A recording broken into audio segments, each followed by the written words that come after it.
Welcome to the Counterweight podcast. I am Doug Rogers, Chief Revenue Officer and Managing Partner for Waypoint Healthcare Solutions. And I'm joined weekly by my co-host, James Canary, founder and owner of the Upper Right Corner. Together, we are focused on speaking to and learning from growth leaders across the healthcare space about their journeys and lessons learned.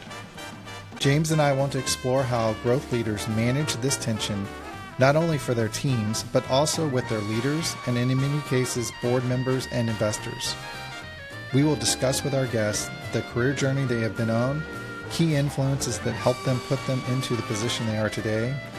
We will talk about successes and challenges, what they learned from these events for themselves and for their teams. Join us each week for a new episode with our guest. You can find us on Apple Podcasts, Spotify, YouTube, Instagram, and LinkedIn under the name The Counterweight Podcast. Subscribe, like, follow, and give us feedback as we go along. Now on to the show.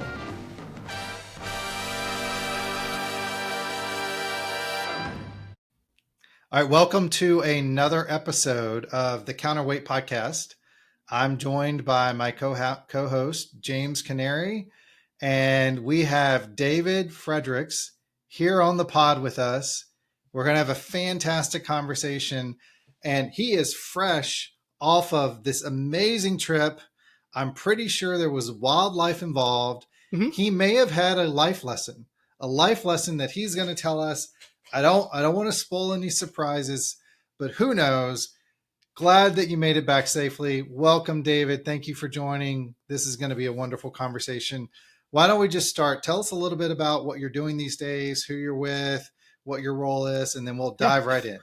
Yeah, for sure. So I'm number one, thanks for having me on. It's pretty awesome, pretty fun. I'm right now I'm the managing director for the South region for Innovaccer, which it's a fancy way of saying a sales leader, regional vice president, however you want to say that.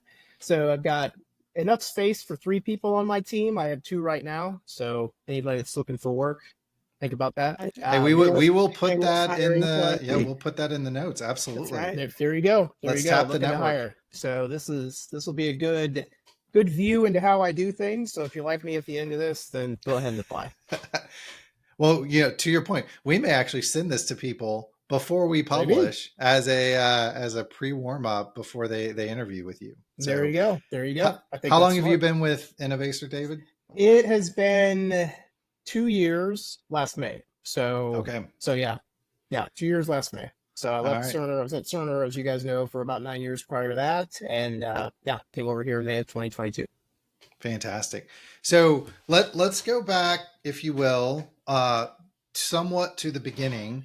Mm-hmm. How did you first get started into sales, and just talk a little bit about what being a salesperson means to you? Yeah, great question. So I got into healthcare IT back in 2003, and it was completely an accident. I needed a job. My career planning has always been pretty poor. So I was between jobs. I had been between a couple of jobs, actually. I was coming off an experience where I worked for my national fraternity. James, you did as well, different place. Yeah. And you were in it for the money, obviously. Yeah. If you four digit income is really that'll draw you in. So yeah, but I got the free apartment and some really cool travel. Yeah. See, you got 2 years for free apartment or 1? Because I only got 1. Yeah. 2 years. 2. And I met my wife. So that's wow. There's a lot of good things there. So a lot of side benefits. So maybe we should compare fraternities as a separate part of the conversation. We'll get there. Yeah, that's right. We'll get there. Yeah, that'll be good. And about 2007, I got into a sales role, and I primarily did it because I needed to move from Des Moines to Kansas City, because that's where my fiance was at, and I lost the who's going to live where battle. So I needed some flexibility in the sales role. Provided that I'd been working with channel partners already, so I knew them, and I figured, hey, I can transition, and if I don't like this, great. Then if I do, then maybe there's something there. So that's how I got started, and that's been, if it was 2007, that would be 17 years ago, something like that. So that's been a little while. Yeah, no math on this podcast. So we'll round then. It's somewhere between 15 and 20. So we'll do that. Well, so that's how I got started. And was that Certify? Do I It have the wasn't name right? Certify. No. It was called MediNotes, and you Okay. Oh guys yeah. would remember it as Power Works or Power Chart Specialty Yes. EMR. Because Yes. I actually managed the Cerner partnership for MediNotes for a brief period of time. I was definitely the tail in that relationship, so that was fun. But yeah, that's how I got started in it. And then we met because you were at another technology company and Mhm. had been brought on as both the sales and partner manager in the interop space. Yep, that's right. Yep, for And Certify. yeah, that's right. Yeah, so that was Certify. Hmm. And uh, we poached you in essence. Sort Like of. we Yeah. stole you away from Certify. Not, that won't be the reason why they went into the ditch and, had to get bought out, whatever. But That we, they got bought a month into me being there, so it was not quite what I imagined it would be. yeah, So that's right. It's a very different dynamic, right, but that was really your entrance into Cerner, and right, yep. then your entrance into more of a direct sales role. Is that fair to say? Well, I'd actually been in a direct sales role at Perceptive Software Okay. for a couple of years before that. And then I went into this channel manager, partner manager role with Certify. And yeah, I just felt like I was kind of just bouncing from stuff. Like I did the channel thing, I Yeah. did the installed direct sales thing, went kind of back to the channel thing, and then just I wanted to get, my companies that I'd been at were getting acquired on an increasingly accelerated schedule. So by Through so your MediNotes, contribution. right, of course. Yes. So Yeah. so MediNotes it was like 5.5 years in, I think we got acquired, 6 years roughly. Perceptive was about 8 months after me being there, and then Certify was 4 weeks. So I'm like, yeah, I think I need to pick somewhere that maybe will be the acquirer and not the acquiree. Maybe that would be a better way to go. So that's what led me to it. Yeah. So if you think back to then moving into the sales role at Cerner and then the Mhm. time that you spent there, um, clearly you have shown success in that role. You went through a period of time being an individual sales person. You were then a sales leader.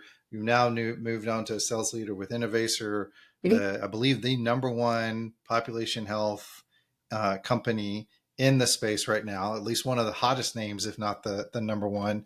Um, Talk us through some of the experiences and lessons learned, if you will, in your individual contributor role there at Mhm. Cerner that you took away and is now serving you well as a leader and in your current organization.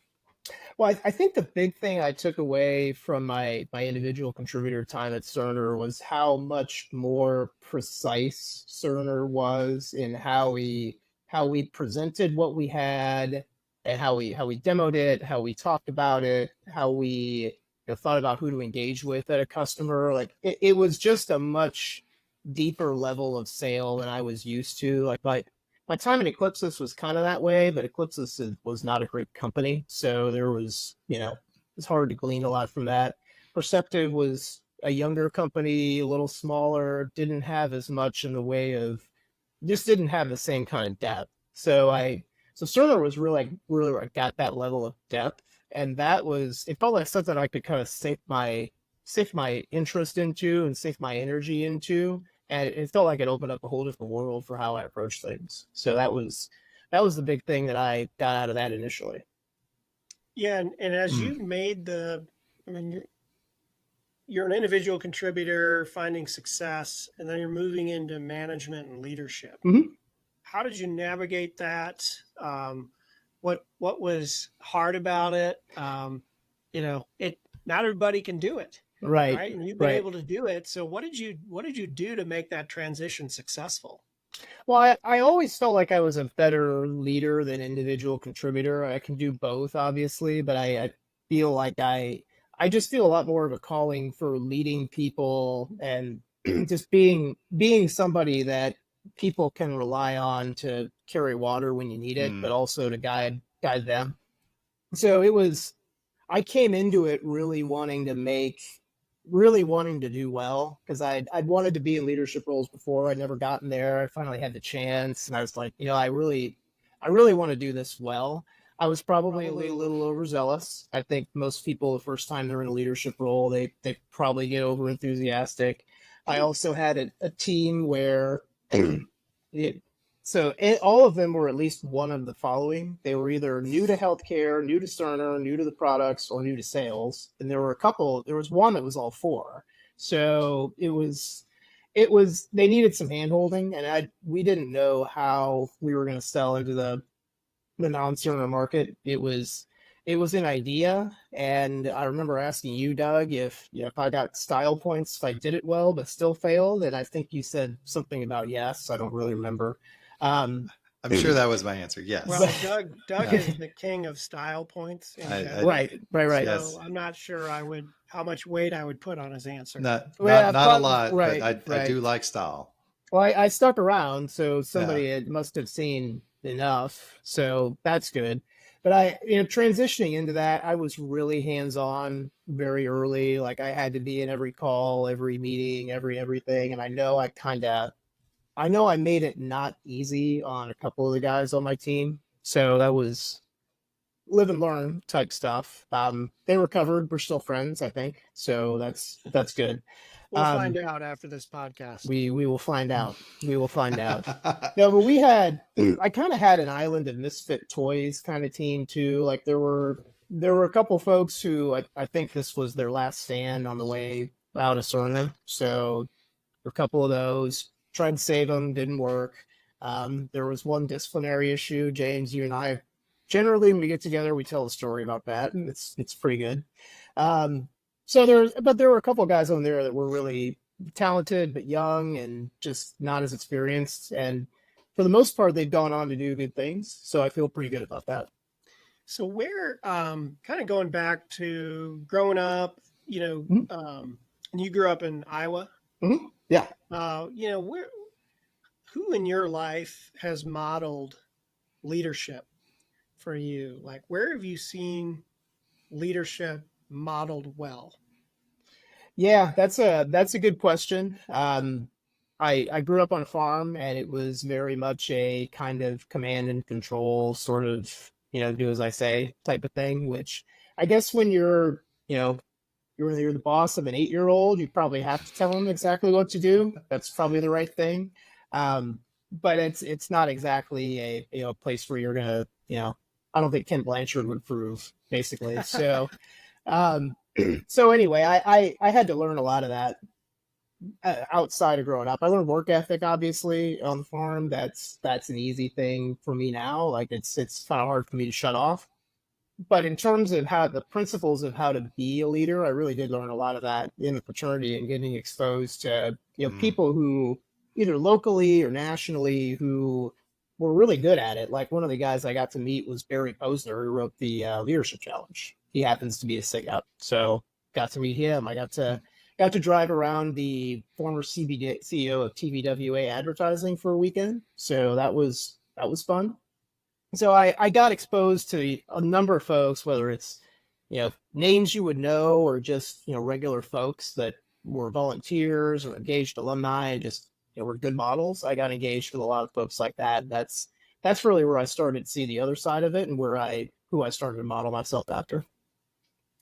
So if you think about and I actually really appreciate the candid perspective that you offered about the transition from individual contributor to being a leader, and I think a very fair and common reality that people experience. I would say I've experienced the same thing where it is easy, it's reflexive to lead by doing the individual contributor actions versus leading through coaching, empowerment, enablement, et cetera, et cetera.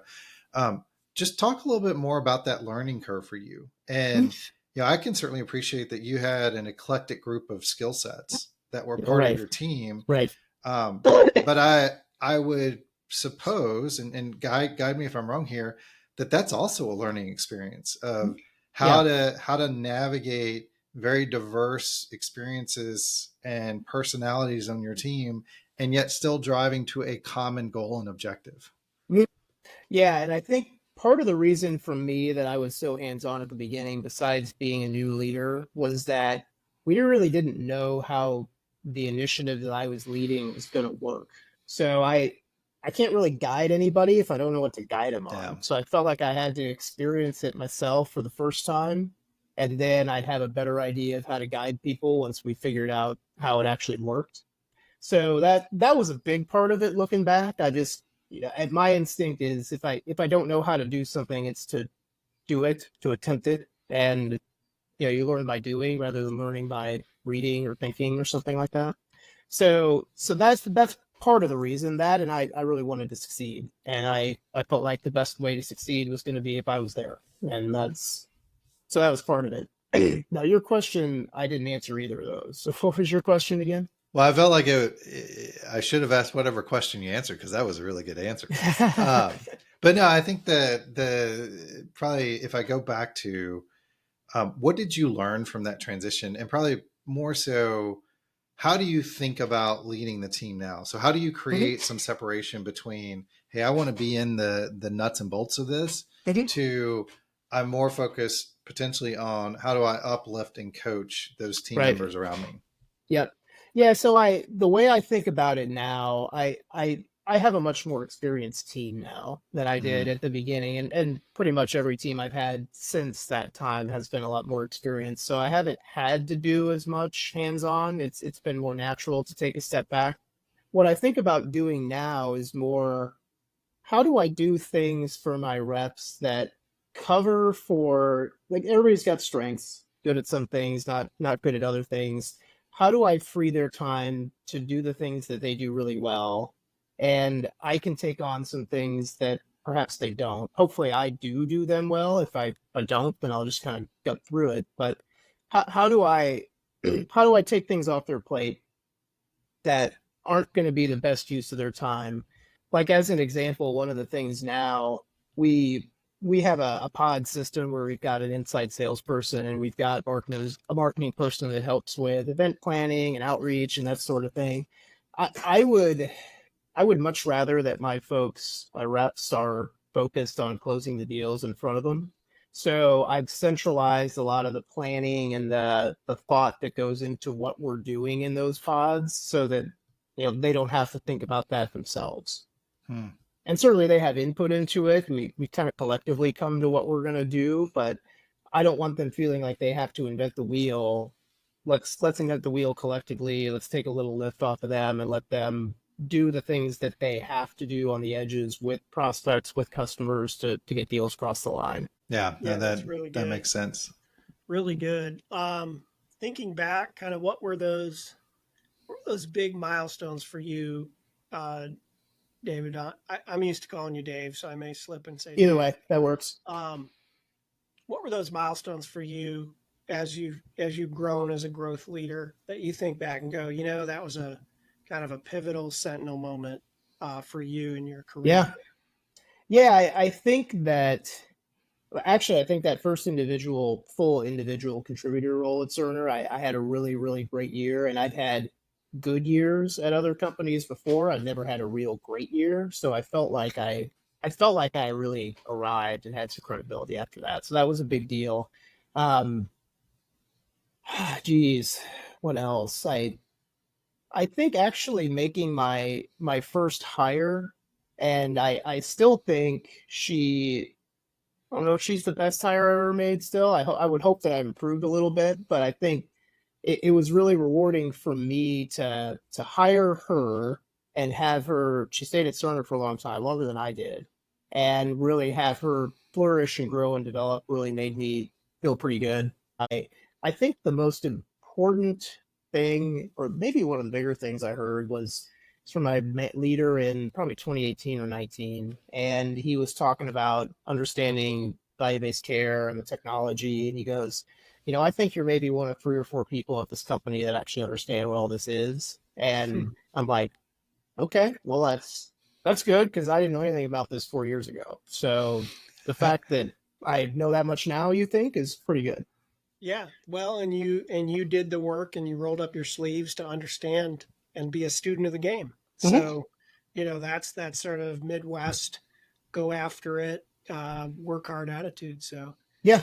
good stuff there. I mean, I would also add, I think you have moved to different, now different size companies. Mm-hmm. Right. So it's not just, hey, you're not at some big machine, right? You've been Mhm. able to show that you can lead and you can find success at other kinds of companies at different life cycles. Yeah. Yeah. I've been, my first company, I was employee number 22. So that was, Cerner's a behemoth and Innovaccer and Percent, they were somewhere in between. So that's, yeah.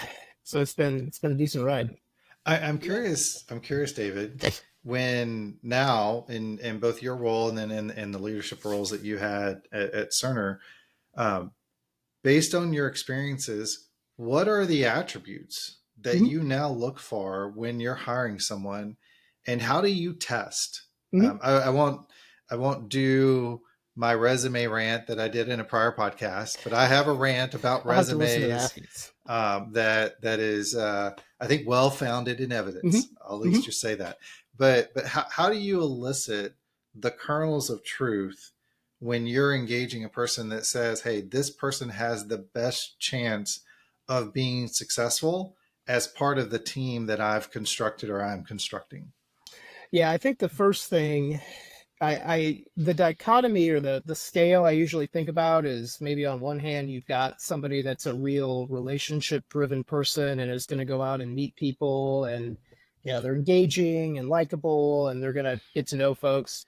Then on the other side of that you've got somebody who really knows the subject matter really well. So I think those are the two extremes. It's really hard to get somebody that is great at both of those in my experience.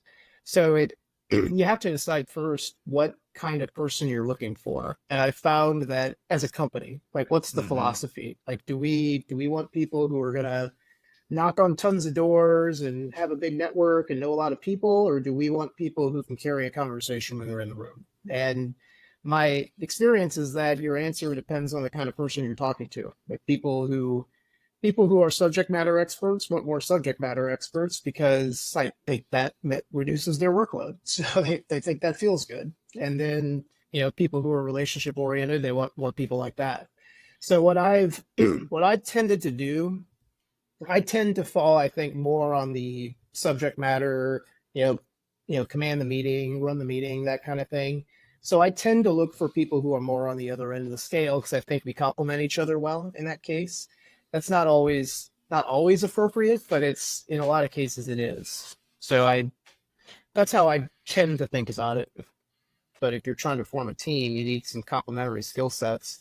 So if I'm there and that's something that I do really well, that's a role that I can play, then I probably want people who complement that, who can, block and tackle and meet people and run the process and actually enjoy doing that because those are things that I kind of don't. So that, Right on. Yeah. if you Yeah. if you want me to do it, sure, I can get a couple hours of that in every day. I'm probably not going to do it all day. Right. Right. I And lead a team and do the other Right. things you're yeah. expected to do. I Yeah. Yeah. just want to say I think that's a pretty powerful statement, and are both powerful statement and powerful self introspection. The fact that you know yourself well enough. I don't know that everybody takes the time to inspect themselves and understand candidly strengths and weaknesses, and then use that in terms of how do I create a successful fabric that's going to help advance the objectives. Like I know I've fallen short in that regard. I agree. I think the complementary thought of, you're not modeling after yourself. You're not creating a team of robots or clones, right? Mhm. Is you're looking at what do you need to do to get this done and how do you complement the skill Yeah. sets? Yeah, I That's think really there's a good. good example. There was a health plan, James, that we closed where um I think my rep and I really played those roles really well. And my rep was not somebody that you would want to have up there talking about the nuances of how the technology works or how it affects, quality. You've got to report to CMS or any of that. But he was very good at staying in front of people and talking to people, understanding the lay of the land. I think we played off each other really well when we did that. So that's one example I think where it worked really well. That's great. Well, let's talk about challenge. One of the goals of this podcast is for leaders to just share what you've learned along your journey, the good, the bad, the ugly. What are some of the biggest challenges you faced in your career, or maybe just pick one? What was it? How did you get through it? And what Mhm. did you learn? Yeah, I think the first one that comes to mind, maybe it's not the biggest one, but I think it's understanding that I don't control anything. I think is probably the first one that comes to mind. And it's funny because I hear people that talk about, we have to control the sales process. I'm like, do you understand how this works?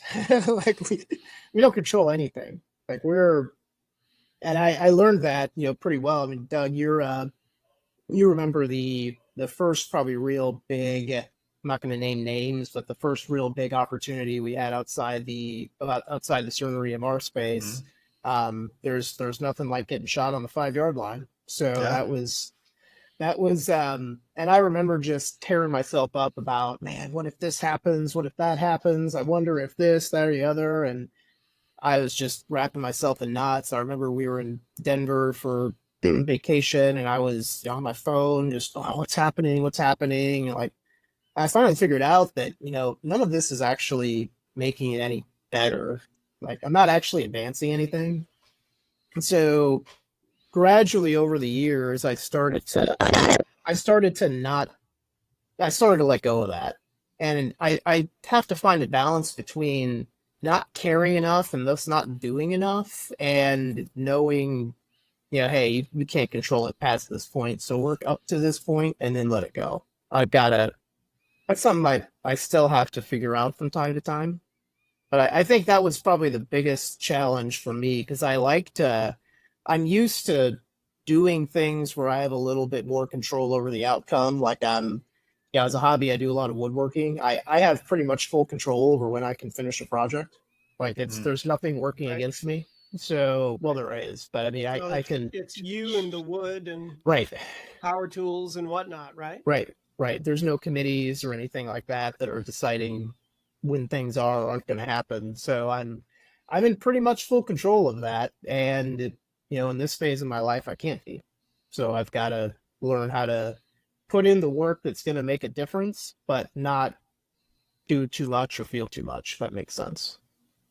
Totally. Yeah. And I mean, how do you, I mean, what's your advice to sales leaders out there who, it's hard to get some of these deals done. Some of the sales cycles can run very long. There are a lot of options out there. Mm-hmm. Clients go crazy, people change, roles. There's all kinds of challenges. I mean, you've been able to find a way to make it happen. What's your advice to those sales leaders out there in terms of how do you exercise some level of discipline and control amidst the uncontrollables? Yeah, I think if you present yourself in the best light relative to what your customer or your prospect is trying to do and be real precise and real specific about in all your communications, I think that's the best that you can do. I know that building those relationships is important. So the more you can do that before you get there, obviously the better. I mean, usually when we lose, it's because we weren't known going in. There were people who liked this company or that company, and they're like, oh yeah, and I've heard about Innovaccer, let's invite them too. But you hardly ever win those. So the discipline to know people there and intentionally get to know people at a place before you have to, and then being really, really precise about how you align to what they're trying to do, how your technology your product can help, and be very, very precise and unwavering about how you communicate that. So After in that, that, it's whatever happens. yeah, I actually want to take a second on what you just talked about, and um, let's spend a moment about what strategies are you using today, or what have you seen be successful to put yourself in a position to win? And when I say you, I'm you in the broadest Big sense you. Yeah. for your team. And I would add a little bit of color. I think we recognize that the environment we're selling in today is Mm-hmm. very different than what it was 5 years ago. Mm-hmm. And for as successful as Innovaccer is, it is different than what Cerner was in terms of Mm-hmm. name recognition, Yep. brand penetration, et cetera. So, what are some of the tactical things that you and your team are doing that you believe put yourself in the best position to fill that pipeline and then to go execute that pipeline? Yeah, I think it's about knowing people again before they need you. And that is Yeah. really hard because until people need you, they really They generally don't want don't to care talk to about you. you. Yeah. So that's the thing. And that's what, if anything drives me out of this business, it's going to be having to solve that problem day in and day out, because I'm generally not somebody that I don't pursue people real well. Like if you if you are want to talk to me and I can help you, that's great. I'm 100% there. Well, let me kind of take it up a level here and just think through, as you think through your career and as you've grown as a leader, is there an opportunity that maybe you either missed or you passed on it, decided not to do something, or whatever, a miss or a pass in your Yeah. career, and if so, like in hindsight, how would you have approached it differently? Yeah. So there was one opportunity. I think I see we're talking about job opportunities, or is it Could be jobs, could could be? be anything. Like, yeah, well, just something you had a chance to do, or maybe didn't Yeah. do it. It could be that. Yeah. Yep. So there was an opportunity to be a VP of sales at a startup-ish sort of company. It was startup size, but was a little older. So probably like 10 years old, something like that. And had I known that they were going to be sold 6 months after I would have started, I definitely would have gone there. But Mm. so financial miss. But from the standpoint of would it have been a good fit for me, I could tell that it wouldn't have been. I got some weirdness from the weird vibes from the CEO about how he valued salespeople and sales leaders, and then I got some really negative vibes from the guy whose role I would have taken, so who had Mm. already been let go. So from a better career move, probably made the right choice, but from a short-term financial move, unfortunately, that was a miss. But anyway, But Yeah. I those mean, things for can't be me, known. right, Yeah. right, yeah. And right. there's a certain amount of risk, right? When you do that, is you don't know what you're gonna get into. There could be great. You could find that unicorn, or it could completely fail. So, Yeah, um, yeah. It's how I do got some you? weird vibes. So Yeah, well, and I think that's something that you've learned, you learn to trust. Of your spidey sense kind of goes off, you get the weird vibes, and you made a decision yeah. based on that. How do you handle uncertainty and risk when you're making strategic decisions for, say, your team, or helping the company make, decide where to focus, or where do Mhm. you focus? Like when you're thinking about strategic decisions, how do you handle risk and uncertainty as you're in the decision making process? Yeah, I think risk for me, the biggest thing is the emotional impact of carrying that. So, and I'm still not perfect at this, but I have to divorce myself from the risks that a decision is going to carry. If I think it's the right thing, I need to proceed with it, assuming that it checks all the other boxes of cost and impact and all those kinds of things. But I mean, once you decide on a path, in a way, you just kind of have to ignore the results, at least for a while, and just do the work. Because I think people get very wrapped up in, well, hey, is this producing results yet? Is this producing results yet? I'm like, oh, you kind of got to put the work in first. Like, let's do that.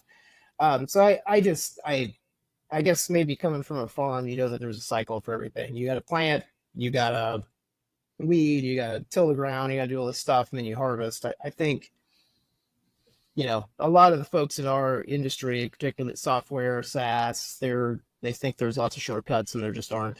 So in a way, you've got to remember that there is a process. You've got to divorce yourself from the outcome for at least a while and just do the work. And that's how I think about maybe not mitigating risk, but mitigating the baggage that comes from the risk, if that makes sense.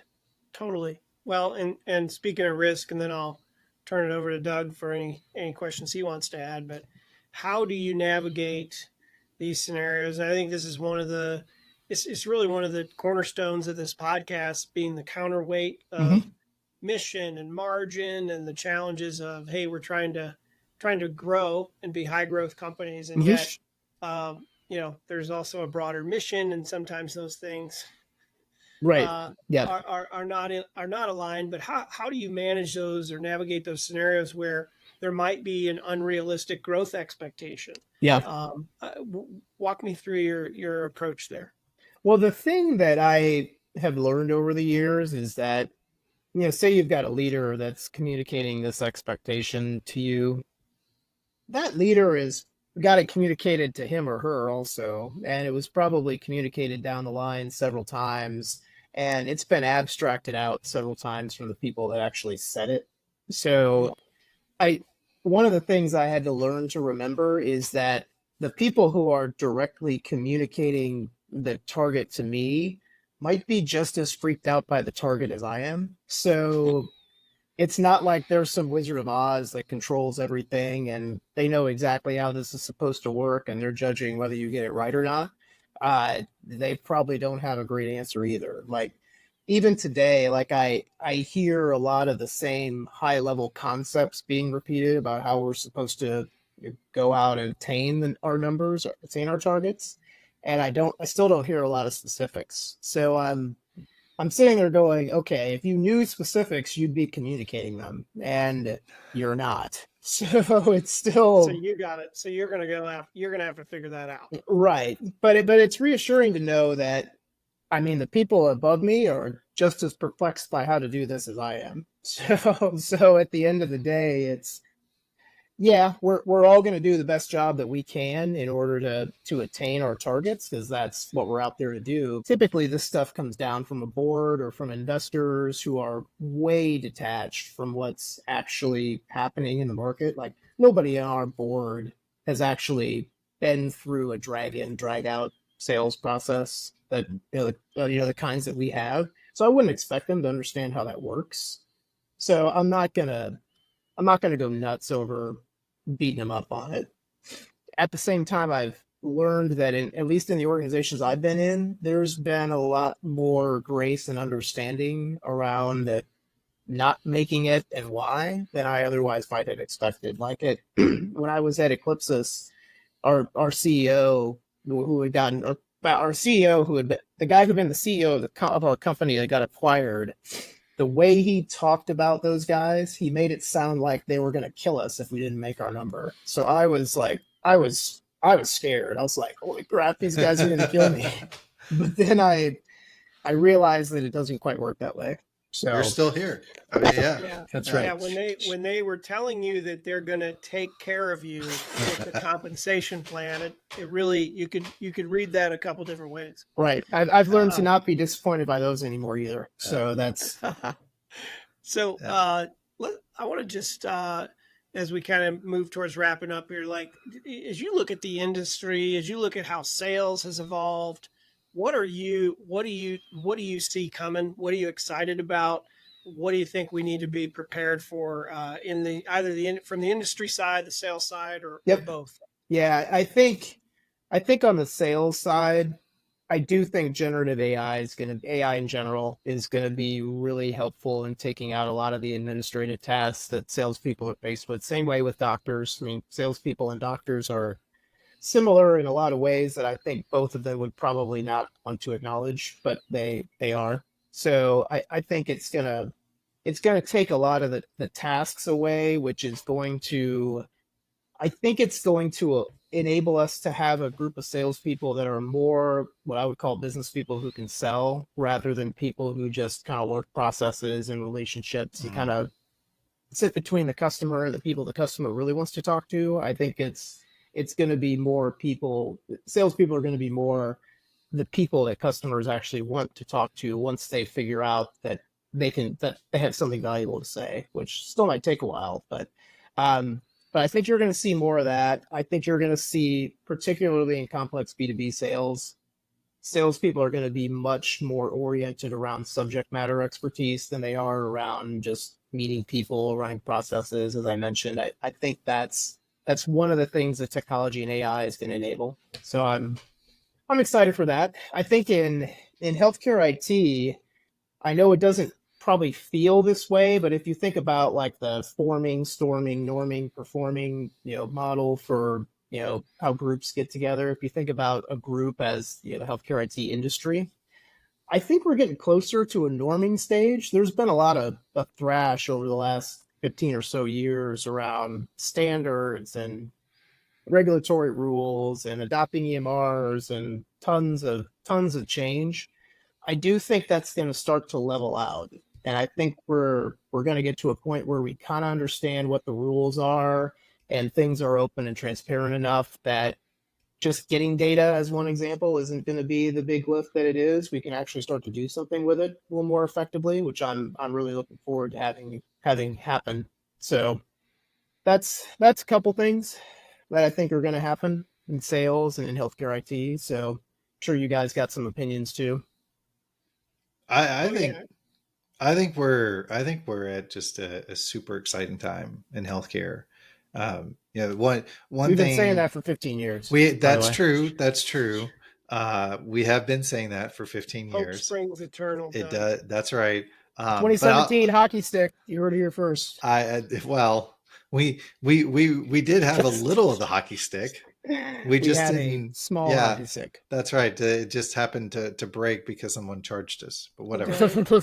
Right. Yeah, but I'll throw out one stat. Medicare has set this line of demarcation that by 2030, every single Medicare beneficiary, and by and large, nearly every Medicaid individual will be in a value-based care arrangement in some form or fashion. Yes.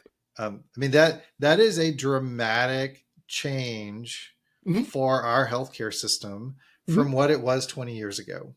Yep. And by that time, we'll have like 60% of people on a government program, probably. It's over 50% now. I can only imagine it'll be 60% plus by that time.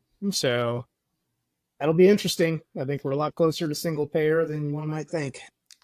Who knows? Who knows? We shall see. It will be an exciting next 5 or so years in the healthcare space. So, David, this has been fantastic. I think we've covered a lot of ground. Thank you for your insights. Actually, one thing I want to go back to that you said that has really stuck with me, which is you talked about the process of sales. And you didn't necessarily make this connection, but it connected to me intimately in how you framed it, which is you then also use this analogy of being on the farm and you've got to till the ground, you've got to plant the crops, you've got to take care of the weeds, and then they grow. And you're not really in control ultimately of the crops growing, but if you don't do that process, the crops aren't going to grow. Right. I can't guarantee that the crops will grow if I do that. I guarantee that they will not if I don't. So that's right. There you go. Yeah. And I think that's for everyone who listens to that, I think that is a pearl of wisdom to take away. There's not a shortcut. And if you don't do the work, you won't get the outcome. That is a guaranteed statement. If you don't do the work, you won't get the outcome. All right. We do have one question that was not in our prep session. Uh-oh. It is a fantastic question. I know you're going to knock this one out of the park. I'm going to let James ask it. But just know there's no right answers except for the one that's right. Yeah, no pressure. Reassuring. David. This is our curveball question. So you've got a big client coming into town. They've given you pretty clear instructions that they want to eat Kansas City barbecue. Okay. Where do you take them? So this is, partly it's going to depend on attitude. If this is somebody that wants a good ambiance, sit down, I'm going to take them to Q39 or Jack Stack probably. But if Okay. they're willing to get a little dirtier, maybe wait in line, I'll take them to Joe's. That'll work. All right. All right. Did you see that? He just gave 3 answers. He gave I 3 did. answers. Yes. Yeah. I did. Wow. I feel There's like a number of great places that I didn't mention. Yeah. But so yeah, Diversifying your portfolio. That's I right. see. Yeah. That's Okay. right. We're on to you. We're on to you. I'm aligning to my clients' interests, so that's an Nicely important done. skill. As any good leader would do. That's right. Fantastic. David, it's been a pleasure. Thank you so much for sharing your insight with us here on the Counterweight. You bet. Yeah. We'll, Thanks, see guys. you It's again fun. soon, man. You bet. Cheers. Cheers.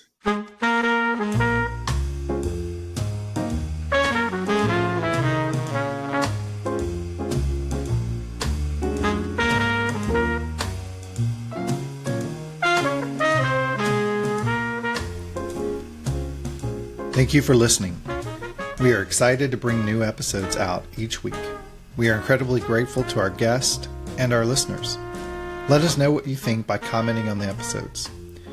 We are proudly sponsored by the Upper Right Corner, which provides advice on strategic growth, including growth assessments and strategy, go-to-network planning, sales leadership and team coaching, and fractional leadership roles. For more, visit theupperrightcorner.com. Waypoint Healthcare Solutions is also proud to sponsor the Counterweight podcast. Waypoint HCS is a focused consulting organization helping health systems, providers, and organizations to develop and implement patient engagement strategies. Waypoint HCS provides strategic consulting and patient engagement technology guidance and selection. Waypoint also helps support implementation and ongoing program management. For more, visit Waypoint HCS's LinkedIn page or waypointhcs.com. Thank you to our guests and our listeners. As always, you can find us on Apple Podcasts, Spotify, YouTube, Instagram, and LinkedIn. Subscribe, like, and follow, and we look forward to joining you again next Wednesday for another episode of The Counterweight.